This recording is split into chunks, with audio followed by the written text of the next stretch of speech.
Hello snowboarders of the internet, I'm your host Avran LeFeber, and in this video we're going to be reviewing the new Ride C9. I rode this board at Copper Mountain on a sunny bluebird day with average temps, perfect groomers. There was a little bit of chopped out pow off the run, some chunder, stuff like that, and I rode it on my Telos Mike Rankwit snowboard with my K2 Thraxis boots. Alright, so let's talk about adjustability. First and foremost, you have two different discs. You have a composite disc and an aluminum disc. Basically, if you want it more rigid, aluminum. A little more forgiving, composite. Got that underneath. You have flip cams on the toe and the heel strap so you can lengthen or shorten that. You also have a fully adjustable heel cup so you can slide it in or slide it up. The heel strap, as well as the Highback, sits on a slot, so if you need to rotate it or move it forward or backwards, you can do that.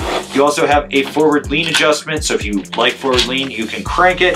The toe ramp has a little bit of adjustability, not much, so you can slide that forward or backwards to center it underneath your boot. Overall, pretty standard adjustments, but you do get those discs, which does add to just the adjustability and the customization of this binding. So with the straps on this, you have Ride's three-piece design on the heel strap.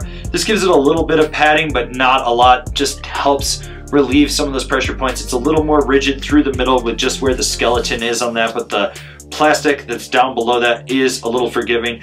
With the toe strap, you have a giant cutout with foam through the middle. That foam through the middle actually can be a little slick at times, so when you're putting it over your boot, it may pop off if you don't crank it down a little bit. Also notice that that cutout fits most boot shapes, but if it's really boxy, it may slip off as well. The ratchets on this binding are solid. They release well, they climb well. You never have to worry about them. They do their job. They don't stick. They don't prematurely release, because no one wants premature releasing from a binding. Overall, they do what you need them to do, and they're solid. It's one of the best things that Ride did when they redeveloped their binding line. So one of the big things to note about the Highback is it's a little more narrow than others out there. It's also a little more rigid, so when you drive into it, you get a little bit more power. The forward lean adjustment works exceptionally easy. Flip it down, slide it into place where you want it, flip it back up, and lock it back in. It works. If you're one of those guys that likes to charge, put a lot of forward lean, and really feel the Highback, this is a great Highback for that. You don't really have to worry about there being too much lateral play in it either. So the big thing about the 9 series is that it's a combination of like the 8 and the 10. You get the chassis of the 8, the straps from the 10.